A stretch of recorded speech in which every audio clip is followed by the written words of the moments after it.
still is. That was like 18 years ago, dude. 19. Oh, 19 no, years? wait. One year? 07. No math, please. No math. 18 years. Yeah. Wow, that's Wow. amazing. Anyhow, he's very knowledgeable. He'll give you plenty of information. Anything to do with politics, call him, don't call me. All right, it's all yours, Dave. Thank you so much for showing up. Hi. Sorry about the traffic. Yeah. Good.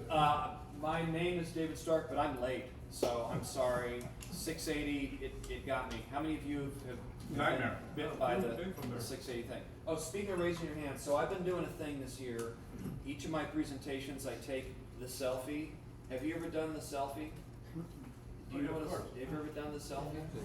Yes. Yeah, that's it. I do that all the time. Okay, do you mind if I do the selfie right now? Do your thing. I'm gonna do the selfie and then I'm gonna put it on the Facebook.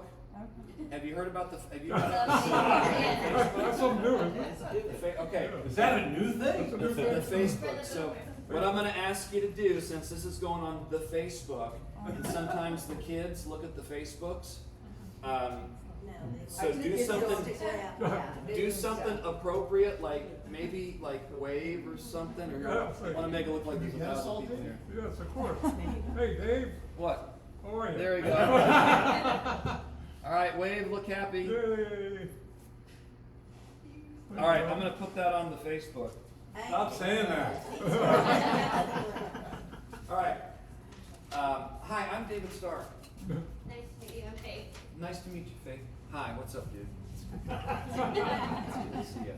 I usually start my presentations with inventory because that's been the driving factor in our market for a long time. And the standard concern that I've heard over the years is, where's my next listing coming from? Where's my next listing coming from? Well, we've got an inventory issue now, and if you looked at it maybe through a certain lens, you would say, oh my goodness, we've got so many homes for sale in the market right now. We must be out of the housing affordability crisis. There's no need to build any more homes. Well, yeah, not so much. And for those of you, if this is the first time seeing one of my presentations, thank you, Charles, for the introduction. I work for Bay East. These slides, I'm happy to send them to you. You can contact me directly. The information in these slides, for the most part, is going to be based on Paragon information. So if you want to share this information with your clients and they ask where these numbers came from, it came from real transactions. I'm going to focus almost exclusively on single-family detached homes. Why is that? That says Tri-Valley. Oops, that should say Tri-Cities. This is the right presentation. Uh-oh, we're going to find out. Fun fact, even though this should say Tri-Cities, I am going to talk about some communities outside of the Tri-Cities. Surprise, surprise. And I'm going to focus exclusively on single-family detached homes because if we're looking at smaller markets like Newark, there's so few condo transactions that occur on a monthly basis that oftentimes it's hard to tell the story. That said, my contact information is going to be on the last slide, and if you want the condo and townhome report for either Fremont or Newark or Union City or any of the East Bay communities, that's something that Bay East provides, and I'm happy to share that with you. So, let's get into this. According to California Association of Realtors, the median days on market statewide is about 22 days. Now, this is somewhat meaningless because the California market is so large and so diverse. But what's remarkable is looking at this period here, basically the first 9 months of 2022. And if you look at that, we went from statewide 10 days to 25 days. And then as we got into the first part of 2023, statewide it went to 43 days. Now you might be wondering, okay, this is COVID here, 2020, here's COVID here, we're starting to get out of COVID. What happened to days on market? Anybody know what happened during that period that's outlined in that green box? Interest rates? Thank you, interest rates. And by the way, Charles, are there any lenders in the room? Yes. Who are the lenders? Raise your hand and leave it up. Okay, because I need you. I'm gonna need you. So, okay, you can put your hand down now. Yeah. Thank you. It's a good thing that you're here. Thank you. And this is remarkable for a few reasons because, and I've probably shared this with you the last time I was here, we are still dealing with that period, that 9-month period where for the first time, and I'm going to rely on my lender friend, for the first time maybe in recorded history, rates went from 3% to 7% plus. Now, words matter. We've had periods where rates have been above 7%. Matter of fact, according to our state association, the long-term average is about 6% for rates.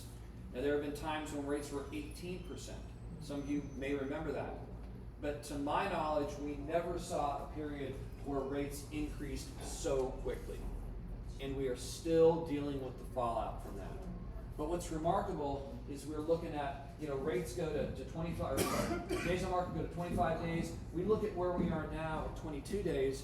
We've been in the 6.5, 7 range now for several years. So what's going on that's caused rates to jump statewide from a low of 15, 14 days now to 22 days? What's happening, and what does this mean for inventory? What does this mean for the transactional experience that your clients are going through? And we're going to dig into that. So this is the somewhat meaningless information for California because it's a very diverse market. Let's take a look closer to home. If we look at the East Bay, Alameda and Contra Costa counties, we see that we're now at 30 days. Comparing 24 days with last August, 19 days the August before that, we start to get into that same period that I highlighted in the statewide slide, and we're at 23 days. So it's not just a California thing. Matter of fact, in the East Bay, our pace is even slower. Now, there are some of you that have been in the business for a while where you look at 30 days on market and there's a big solid meh. And, for many, many years, the conventional wisdom in real estate was a home's going to be on the market for about 30 days. Well, guess what?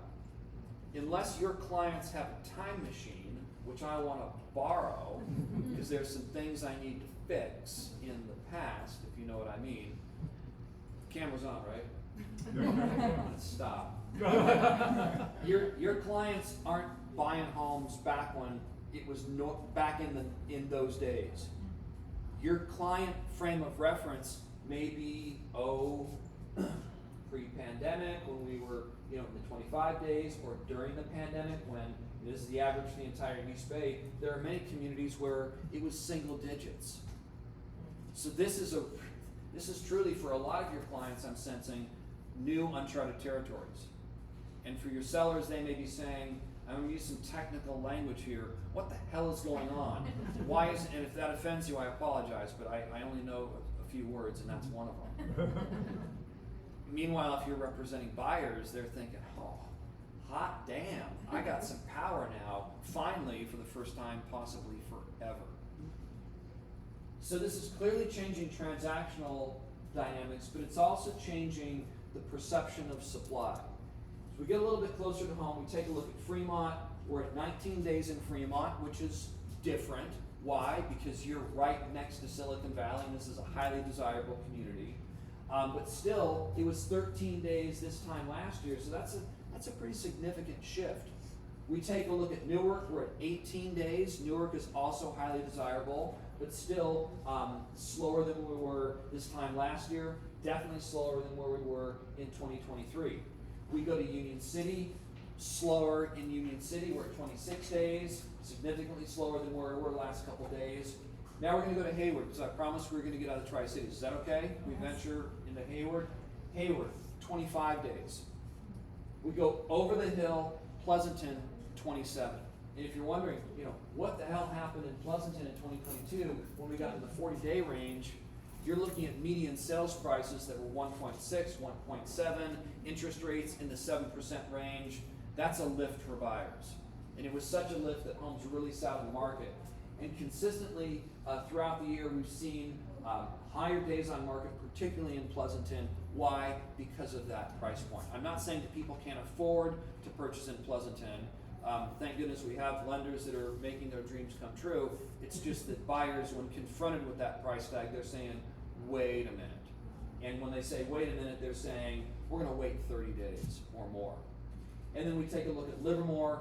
They're at 28 days. Is it helped to kind of get out of the Tri-Cities a little bit? I'm doing an experiment here. You guys haven't thrown me down the stairs yet, so this is good news. So I keep saying this is resonating in terms of supply. Well, what does that mean? Well, let's talk about supply.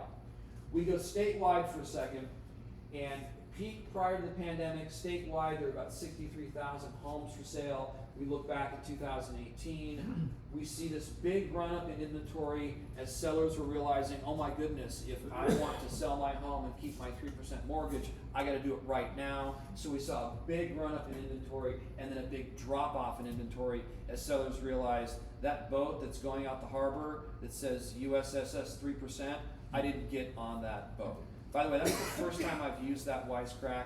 Feel free to franchise it or throw me down the steps. But what's unique is that we now take a look at, we get through the spring and summer of 2025, and statewide, we're looking at almost 50,000 homes for sale during the month. What's going on here? Did we suddenly build a whole bunch of houses in California?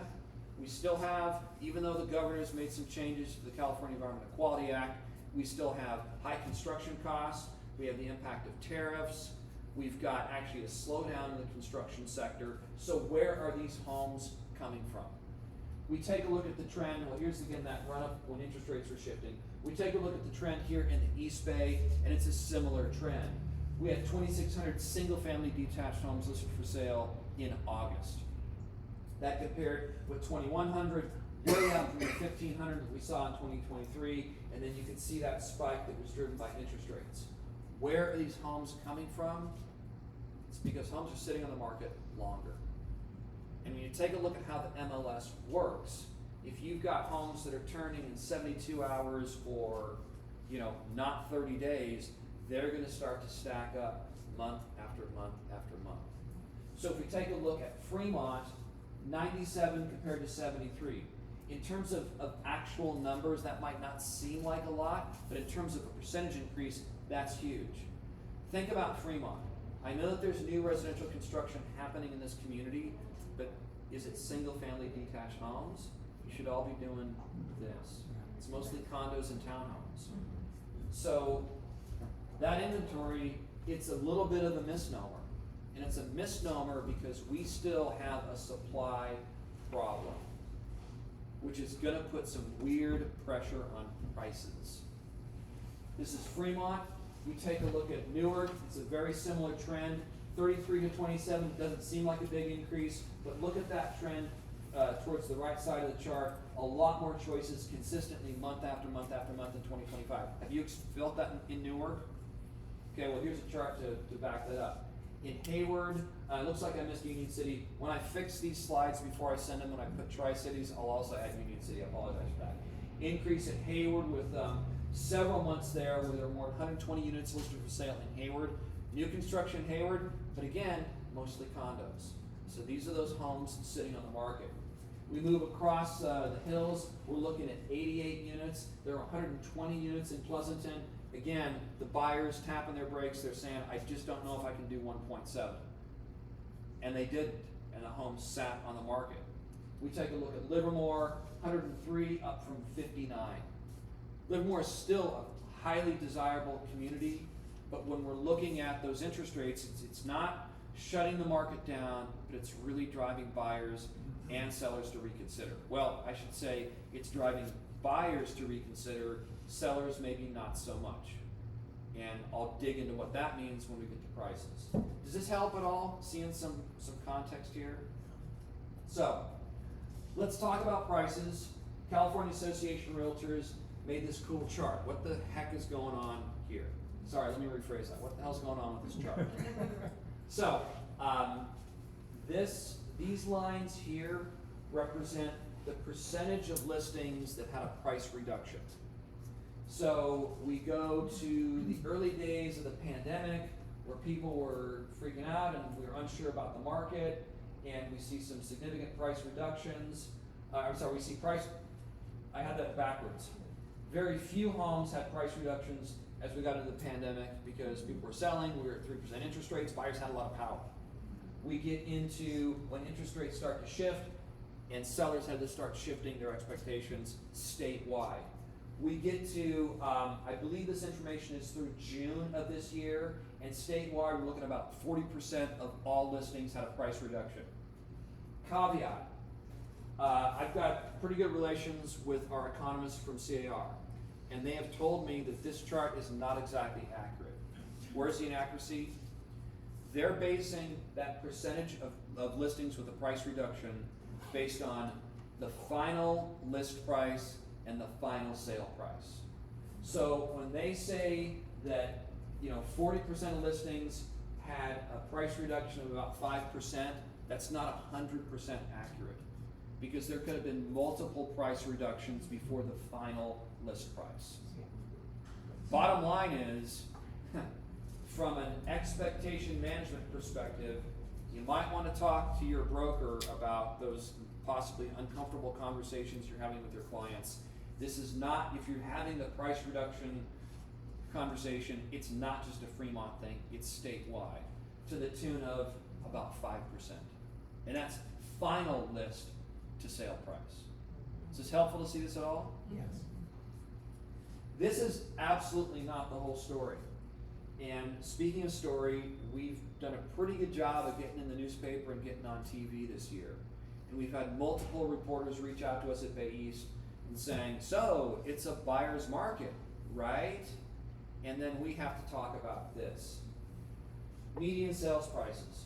So this is the median for single family detached in Alameda and Contra Costa counties. And there's a few things to unpack here.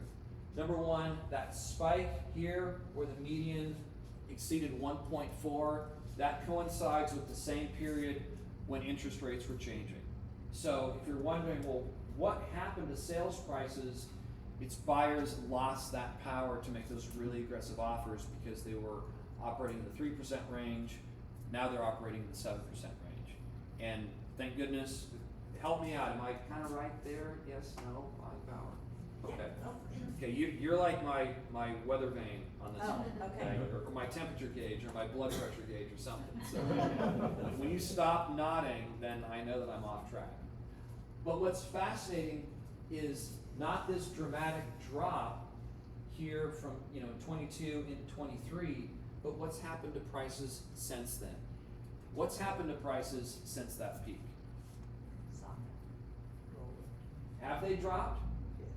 Well, if you look at month to month, yeah, there's definitely some months where there's some pretty pretty significant volatility. But overall, when we're comparing August to August to August to August, yeah, there have been some shifts. But fun fact, median sales price in the East Bay was higher this August than where it was this time last year. And we're not seeing prices go off a radical cliff. And I would even argue that from 1.4 to 1, yeah, that's a significant drop, but it's still $1 million at 7%. Now, if your entire retirement strategy was based on the equity that you were going to get out of your home because you were going to sell it here, but your expectation was here, yeah, that's a big disappointment. However, I'm not going to categorize this or characterize this as a buyer's market at all. Do buyers have more time to negotiate? Absolutely. But how many of your buyers have really been able to walk in and make a super lowball offer and walk out happy? So there's another B word that we've been using. Battle. Wait, why are people chuckling? Frank, why were you chuckling? I thought you were going to use a different B word. Bodacious? There you go. Balance. That's the word we're using, and frankly, if I were all of you, I'd be kind of stoked about that, particularly if representing buyers, because now you can really bring some value. Not that you didn't bring value before, but you can really bring some value. You may not be in the position to make super lowball offers, but you got 30 days to do your thing. Now, does it suck that you have to wait longer to get your paycheck? Absolutely.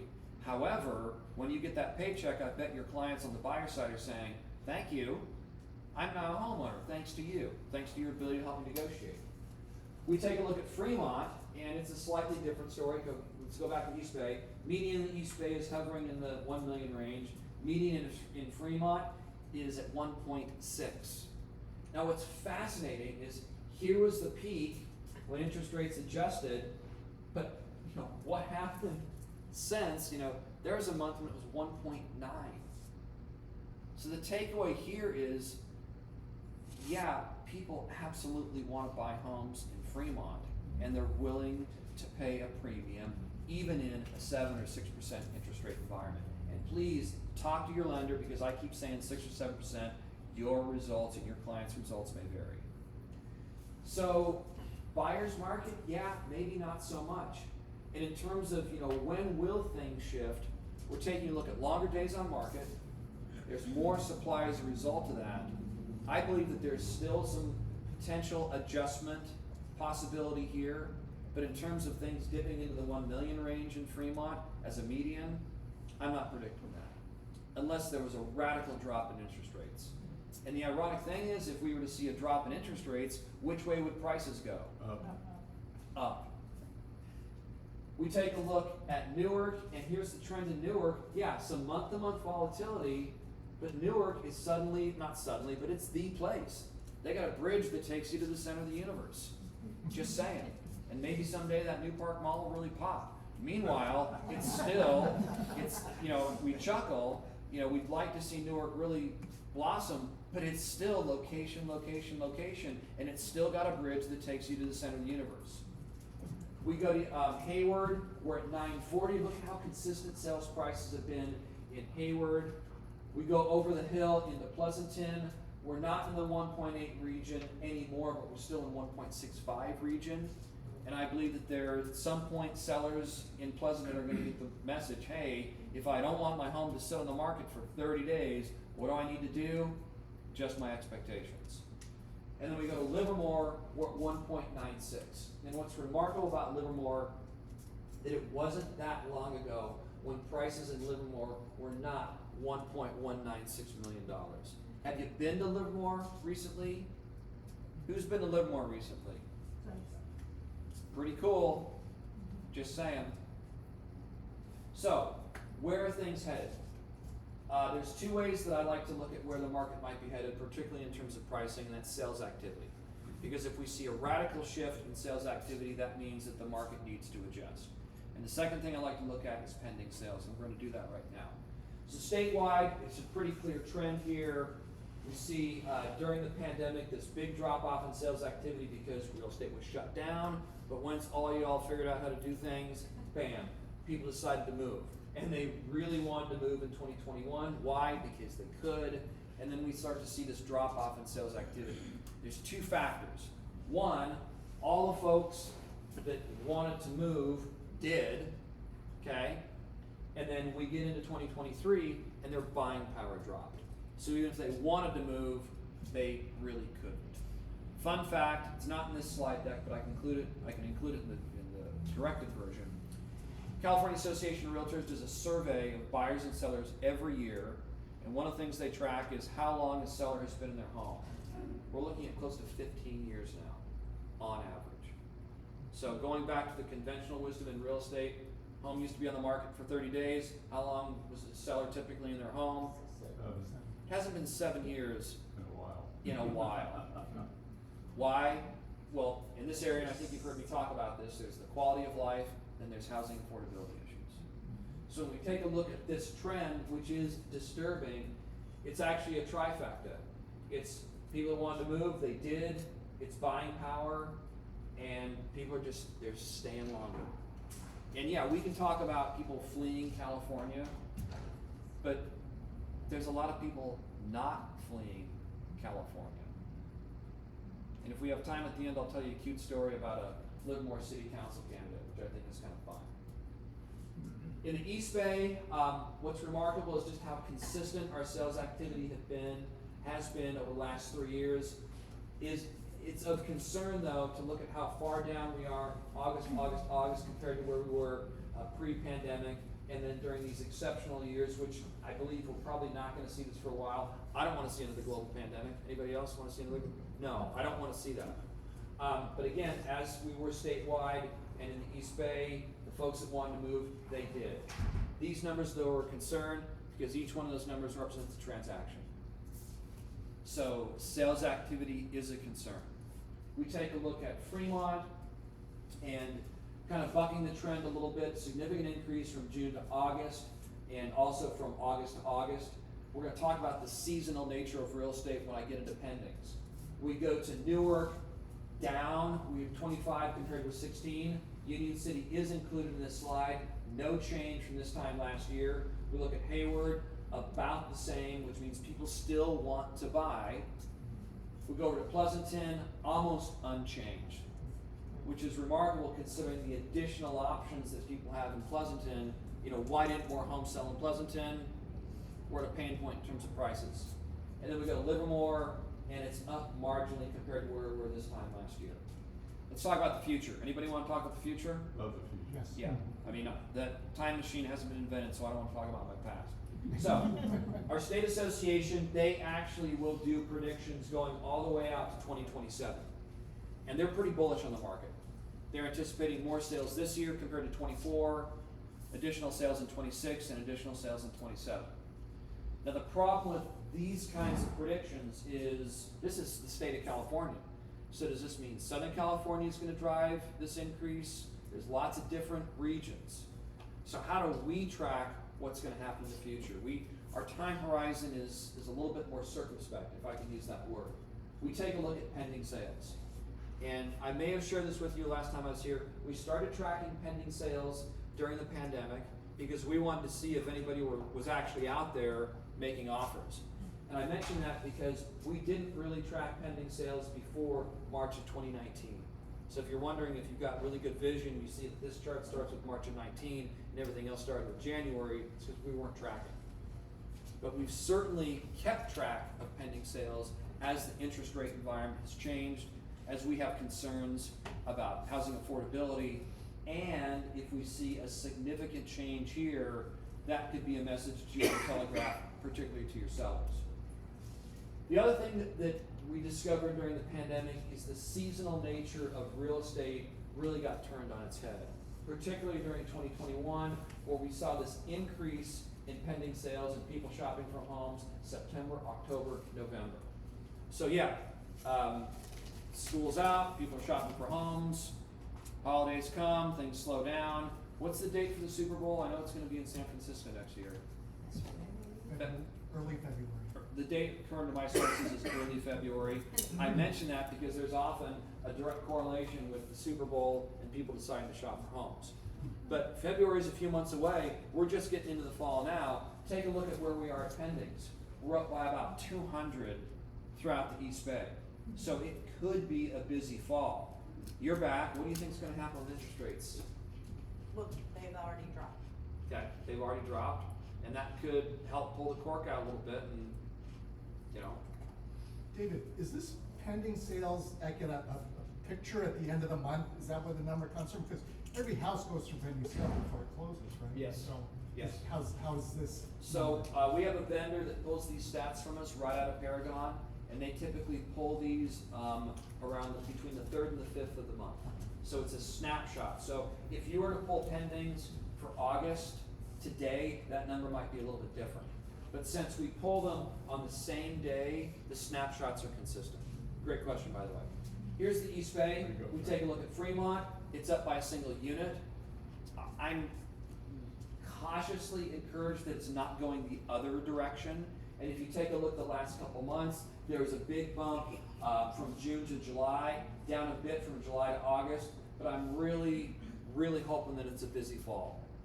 Particularly as, you know, with the lower interest rates, as people just get more comfortable with what's going on in the world and saying that, you know, I know that there's a lot of concerns about just things globally. Maybe it's okay to put down roots, particularly in Fremont. That's what I'm hoping for. We take a look at Newark, significant increase from 16 to 30 year on year. We go to Hayward, we're down a couple units. I will add Union City. I've got nothing against Union City, okay? Sorry, Union City. We go to Pleasanton, 36 compared to 43. So it's not a huge increase, but maybe buyers are realizing if I want to get into Pleasanton, I just have to, you know, buckle down and get used to it. Thank goodness those interest rates are coming down. It's going to make a huge difference in Pleasanton. Then we take a look at Livermore. down slightly compared to where we were this time last year. So, any questions about market stuff? Because I want to radically change gears without using the clutch. And yes, I drove a manual transmission car to this meeting on 680. Wow. Right on. How many of you don't know what a manual transmission car is? You know what that is? They I know wouldn't, what they it is, wouldn't. but I don't know how to drive one. Oh my gosh. You don't know what a manual transmission? No, I'm gonna tell you that my two kids learned to drive, and their first car is the early 20s, are manual transmission. Right on. Just because they want to, Well, I don't want them to text, so that was the plan. Oh. and that's a good idea. Yeah, Yeah. yeah. Actually, both of the cars in our fleet are manual transmission. Yeah, one got a Mustang, and one got a Subaru. That's But brilliant. they're manual. What kind of Subaru? WRX, Of course. yeah. Of course. Yeah, she doesn't like slow traffic either. She. She is my daughter. Nice. Nice. So when my wife and I were shopping for her car, we did look at the STI because she's a huge rally Yeah. fan, and she looked at the car, and I know this is going to be a little stereotypical, so thank you for breaking the stereotype. We were looking at the STI, and she says, "You know what? I'm not a 25-year-old dude." Yeah, that's my daughter. So she ended up with a GTI, Yeah. Nice. which is a lot of Yeah, fun. yeah. And my daughter's 25, and she's like, I think I'm gonna give up on the stick now. I think the commuting and the traffic. Well, that's the thing is that at You the grow time, out of it. yeah, at the neither of us have. By the way, this presentation is going to be about cars now. Neither of us had a stop and go commute, so Yeah, except for today. yeah, yeah. All right, I want to talk to you about the Bay Area Air District and a policy that they have put into place that is going to directly impact your transactions and some things that we're going to do about this. So why am I talking about the Bay Area Air District? The Bay Area Air District was created by the legislature in 1955, and its mission is to control air quality. And it was actually the first regional air quality district in the country. Lots of interesting ideas come out of California, and the Air District is one of them. It's governed by a 24-member board of directors. And unlike the Fremont City Council, where there are, it's got a real specific geography, this board of directors comes from all over the 9 Bay Area counties. And remember that because it's going to get really important as we get into why I'm talking about this. Among those 24 board members, one of them is Supervisor David Halbert, Supervisor Lena Tam. These are the county supervisors that represents district within Alameda County. And David Halbert is actually the supervisor for the city of Fremont. It also includes Mark Salinas, who's the mayor of Hayward, and Juan Gonzalez, who's the mayor of San Leandro.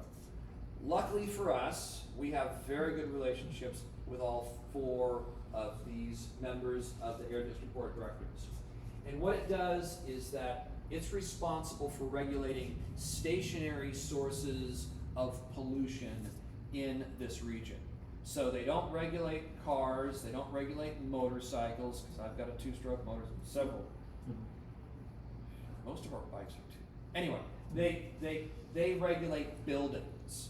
So if you've got a restaurant and it's got a gas range in it, they're going to regulate that. Insulation requirements, building codes, things like that, stationary sources, they don't do cars. The reason I'm sharing this with you is that they are going to be implementing a ban on certain gas appliances.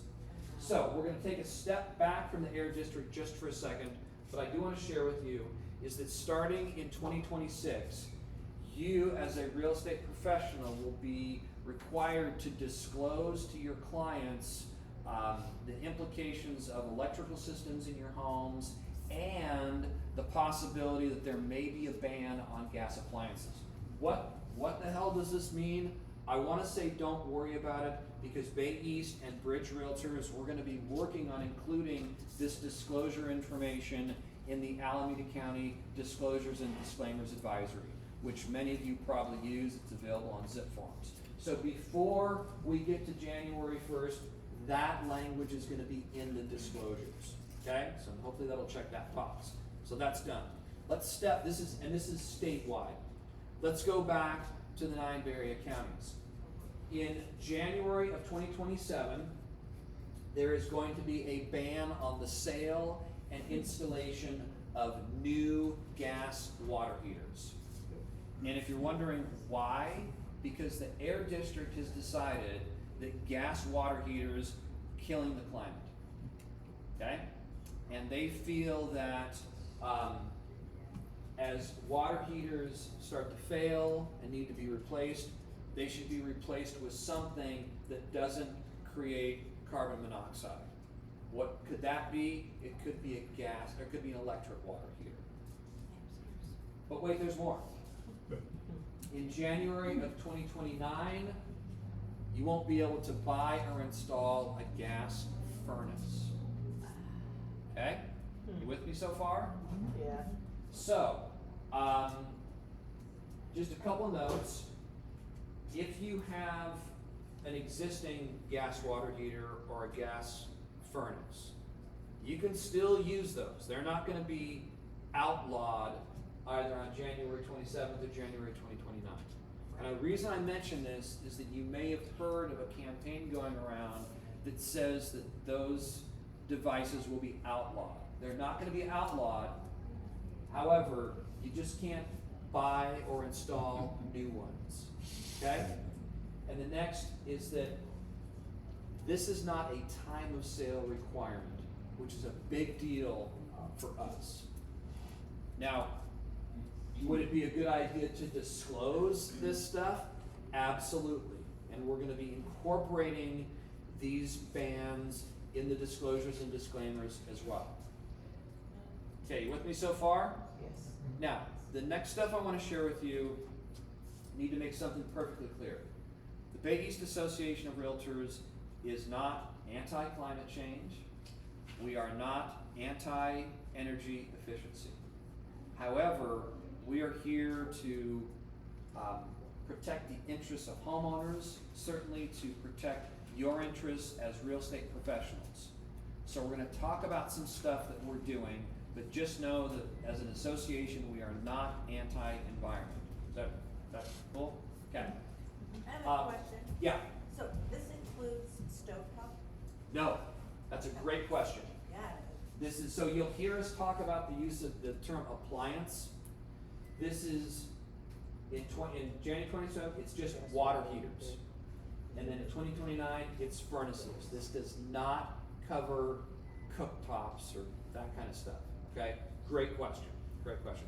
Because you may have heard that the city of Berkeley tried to ban gas cooktops, and they got sued by the feds and had to knock that stuff off, okay? So, we do have some goals related to this issue. First is that we would like the Air District to repeal these requirements. It's not because we are anti-environment or we are anti-electric gas water heaters or anti-furnace, but if you take a look at the costs associated with switching your water heater over to electric or switching your furnace over to electric heat pump, it's significant, particularly if you're on a fixed income or if the way that your house is configured, you have to change the electrical service. So we would like the Air District to repeal this ban on gas appliances. That's one of our goals. We would also, if they don't want to repeal it, we'd like them to make some exemptions. Perhaps if the cost for a household is too much, maybe an exemption for single family homes, maybe an exemption for condos and townhomes. If they won't do that, we'd like the Air District to perhaps offer some incentives to do this on a voluntary basis. On a personal note, my wife and I, we did an energy upgrade project on our house. When you walk into our house, you can't see what we did, but we did. We had a contractor seal up all the gaps. We had them put in all new insulation in the floors as well. We had them get rid of our old, it's gonna kill us, gas furnace. They put a new gas furnace up in the attic. They did a whole bunch of stuff. It was an expensive project. You can't see any of it, but our house is quieter. It's more comfortable in the summer. We live in Pleasant. We don't have nice weather like you all have out here, but it's a more comfortable home. So, and we did that because there were incentives available. Next, are there some kind of alternatives to requiring people to do this? So these are our goals. The other goal that we have is we are working with those 4 board members that I mentioned to see if they will support any or all of these goals, and we are cautiously optimistic that they will. That's only 4, but other realtor associations in the Bay Area, they're working on a similar thing with their board members. Yes, ma'am? So when you said incentives, that means the rebates coming from the government. That's something we would ask for, is that instead of making people do this, you know, give them some kind of, so for instance, the project that we did, we ended up paying about 20 grand of our own damn money, so our own money, but PG&E helped offset some of the total project costs. That's what I mean by incentive. Oh, for the energy efficiency? Yeah, for the energy efficiency, yeah. Esteban, did you hear your hand up or you just scratch it? Nacho? David, the bullet points you put up of the things that are changing with the dates, the first one up there is the January of 2026. Yeah. What you're trying to do at Bay East cannot impact the state line, it's just the Right, Bay and this, area. and this is just, we're just gonna add something to disclosure, so, and you don't have to, your clients don't have to do anything, they just have to be aware of what the state tells us that needs to be in the disclosure. Great question, yeah, there's no, on your part, there's no action, and I gotta be careful because I'm not a broker, but just make sure that in the, whatever disclosure documents that you're using, this is included in that, okay? And again, I'm not a broker, I'm just, hopefully your broker will make sure. But Great that's question. only for the future replacement, so if you're already there, you don't really need to do anything. Well, for this bullet point here, that disclosure has to be in, absolutely. For these change outs, we'll get to that in a second. Advisory. Okay? Yeah, on these change outs, yeah, we'll get to what we wanna do there. But I think the zip forms will include that. Yeah. In the next year. Yeah. Okay, but again, our goal is to, this one, that's done, that's state law. But our goal is to do something about these 2, okay? But meanwhile, as real estate professionals, we believe that you need to let your clients know that this stuff is currently on the books, okay? So, here's our goals that we wanna do. How are we gonna get to this? So we wanna make sure that we've got the support of Albert, Tam, and Gonzalez and Salinas. How we're gonna do this, and there is a role for you in this. The first thing we're gonna do is we wanna make sure that our 4 board members are cool with what we want to do, which we think we can do. The next thing we wanna do, did any of you know about this, by the way? No. Okay, so ready for this? When I mentioned that we've been on TV and in the newspaper a few times, we wanna take this. Newspaper, that's the problem. What's that? Newspaper is probably what the problem is. Well, there's, Yeah. so we wanna take this public. We've done a really good job of getting our president and other officers on TV to talk about real estate stuff. So we wanna take this subject to the media, because we wanna get a little public outrage going on about this. To do that, we need to identify some homeowners who might wanna be involved in either a press release or be willing to be interviewed by a TV reporter. We wanna include those 4 board members as part of what we're gonna do with the media. Because right now, if you're the mayor of Hayward, you probably wanna talk about anything but Hayward right now. And given what's going on in Hayward, same thing with San Leandro. You would probably love to get on TV and say, yes, I'm gonna fight, I wanna change these rules. Because our, I think with the exception of Juan Gonzalez, I think 3 out of the 4 of our board members were not on the board when these rules were made. So they can go back and say, hey, wait a minute, I didn't sign off on this, let's make some changes. If we do get some media coverage, we're gonna blast it out on social media, take this thing national. If the other thing that we're gonna do, so this would be earned, we're gonna consider talking to NAR about doing some polling of consumers. National Association of Realtors does polling, and we could ask them to do a poll of Alameda County residents and say, hey, did you know about this thing? Do you like it? And then based on the results from that polling, we share that polling with the media. And then the last thing that we can do is some direct messaging to consumers about this as well. What's cool about these activities is this, aside from my salary, this doesn't cost us anything, okay? Fun fact, so we've done a couple, maybe more than a couple, actually, we've done at least 3, 4 to 5 minute live segments on TV news, talking about real estate issues. Do you know how much it would cost to buy a 4 or 5 minute ad on TV? And it's more than $3. And we've gotten that coverage for free. So we've been working on these relationships with the media, and if we can get some upset homeowners, and if we can get, you know, Mayor Gonzalez or Supervisor Halbert, we could put together a package that would go on TV and get some people upset with this, and then we go back to our goals, which would be repeal. You like that? But that would only be, you're talking about certain counties within California. How are you gonna get the sources of the, like, you can't buy a gas lawnmower in the state of California, like, things are going, so how are homeowners gonna go ahead and continue to purchase gas items if the whole state bans?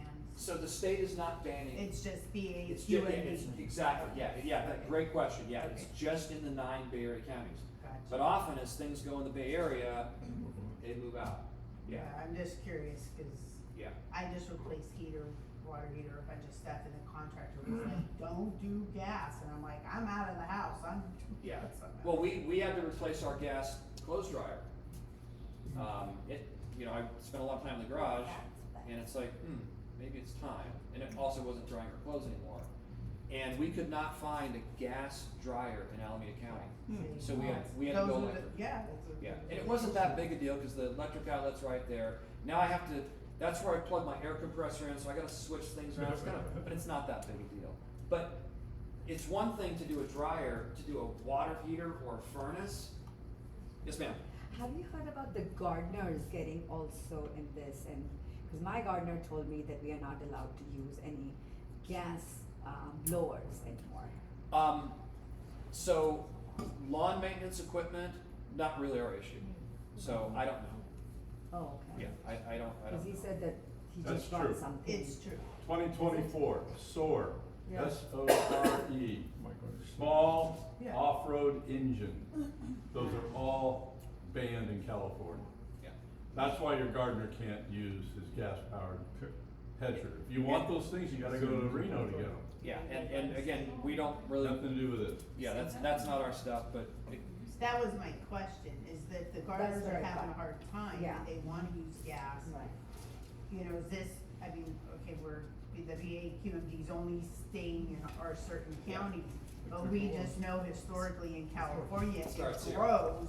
And so it's so important what you guys are doing to assist the homeowners, or we're gonna be in trouble. So to be clear, and if you're interested, I can send you just a quick description of this issue if you wanna get it out to your clients and say, hey, if you don't like what's come down the pike and you wanna be, and you're okay talking to a reporter, cause this is the key. You know, we can send a press release saying, Bay East Association of Realtors is upset about this, a reporter's gonna look at that, yeah, nah. But if we send a press release saying, you know, Stephanie Wong, you know, from Newark is, you know, homeowner for 35 years, is mad as hell about this, and here's the quote from Stephanie Wong, reporter's gonna look at that and say, huh, someone's mad. That's what reporters like to write about these days, are mad people. And then when the rest of the Air District Board looks at this, and they say, yeah. So just some inside information, the Air Board, little bit of background information. Our sources say that there are people at the Air Board that have realized, my God, what have we done? So we are cautiously optimistic that we'll get one of these things to happen. But we gotta do this. I sense that I've gone way over time, No, you're good. and there's no time for Yes. Now you got 2 more hours. You got all the time you need. Don't say that. I'm not gonna send you this slide deck because it's got the wrong title and it's missing Union City, what the hell? But email me and say, hey, can you send me your corrected slide deck? And I'll be happy to do that. If you ever have any questions about stuff, you can email me about questions about stuff. You can also, that's my cell, you can text me as well. Yes, ma'am? Also, all these slides are on the Bay East. They are not. Oh, they're not? Yeah, you gotta reach out to me. Yeah, is that including the air quality information that we just heard? I can include that as well. We can put a little summary together, so. Yeah, it would be awesome if Yeah. there was a flyer that was, you what you may be doing, that was sent out to every agent, that would give us another reason to contact our clients and go, Yeah. look, we're ahead of this, we need your support, and then, boy, you'd get the backing. Yeah, and that's. But what we- it would be good if it came from you, because it would be pretty Well, professional. and it can, I don't know if you've ever seen our monthly reports that we do with the statistics. I We guess. can set something that looks good, that also has room for you to put your branding in as well. Yeah, that'd be awesome. Because, one of the things that we do is fight issues like this, but we exist as an entity to help you all do your business. So, yeah, we could put something together with Baker's branding, but if it had your branding as well, just saying. Yes, ma'am? Do petitions help for this, Um, or is that not the right, did I miss it, that? it might, so we are actively, so going back to these goals, this first goal is that if we think that any of our 4 board members that we have related, if we think that they're on the fence, then I may come back to all y'all and say, yeah, we need to do a petition to wake some people up. Yeah. But what would really be powerful is if, so numbers are fun, but upset people even better. And sorry to be crass, but it's true. David, do you have a timeline set for when you wanna get feedback from homeowners? Tomorrow? You really want it as soon as Oh, yeah, possible. yeah, I because, have, you can quote me, I'll go on okay, so, where do you live? Danville, Okay. does that count? Um, I guess not. that's a different, let's talk, because I need to figure out who represents Danville on the Air District. Because our 4, we think they're down with this, down being, we think they would, support our position. Unfortunately, there's 20 other board members, and some of them think, yeah, get rid of those gas water heaters and furnaces. Esteban? Can you just touch on for a moment what you're doing to get to those other board members, with other associations? So one of the parts of our corporate culture at Bay East is we're very collaborative. So there's a group of people that do what I do for the other realtor associations. We meet on a monthly basis, and we talk about a variety of issues. This has been top of mind. And not all associations have taken the position we have. But this strategy, we're gonna be sharing this strategy with our other associations. There's Santa Clara Association, they have come out in opposition. But in terms of like a detailed plan of how we're gonna, what are their goals? Ours is a little bit, and I'm not talking smack, but we've got a pretty robust approach to this. The reality is that Air District, we can't just go to them and say, this idea sucks. We've gotta go to them and say, instead of doing this, do this. So that's why it's not just repeal, it's like, well, hey, why don't you try this, try this, try this, try this. Did I answer your question, Ms. Miller? Yes, but I have one more thing. I forget the name of the committee that's involved in all this kind of stuff. Could you tell them what? At Bay East, it's the Local Government Relations Committee, of which Esteban is not only a member, and Barb is a member. Am I missing anybody else? You wanna know about all this stuff before anybody else, get on that committee. Yeah, and so this stuff that we're doing, this isn't me, this is this committee that Steve mentioned, designing how we're gonna do all this stuff. Yes, ma'am? I have a question. Leave Has it. anybody tried to just put it in on paper, what it costs to do this stuff? Because when you see it, that's what gets people excited and committed to, I don't want to do this. Yeah. So a little bit of history on this. When this was first proposed back in 2023, and by the way, we went to the Air District meetings, we testified in opposition. So to answer your question, yes, the Air District did the calculations on how much they think it would cost, and they basically said, yeah, no problem. They said that PG&E, yeah, they'll have the capacity. So someone has done those calculations, they were wrong. So this is where if you have a connection with, say, an electrician, if you'd be willing to maybe have them talk to us, because wouldn't that be a great part of the story? To have an Yeah. electrician say, well, you know what, I do a lot of work, in Newark, and I see you talked to Stephanie Wong, and her house was built in 1978, about 1,200 square feet. This is how much it would cost to electrify her house. Wouldn't that be a cool quote? Yeah. So if all y'all know an electrician that knows about this, Plumber, Have 'em. air conditioner. That's the way to um, Well, and the home warranties, how are they gonna address Yeah, that was my. That, I mean, you already have the cost of the upgrade to meet code, Yeah. right? They're always sticking you for a little extra. So now you're not replacing apples and apples now. yeah. Right. And I'm sorry, to go back to your question real quick, one of the problems that we're dealing with this air board is that you have people that work for the air board and you have board members who are very ideological. They just wanna save the planet, which is great. Facts be damned. And again, we are not anti-environment, but we're dealing with decision makers who don't think that way. Yeah. Who don't 'Cause- deal with this on a regular basis. Yeah, cause I'm just thinking of what my household went through, from a leaking water heater to a tankless, and that was like 5,000? She did good.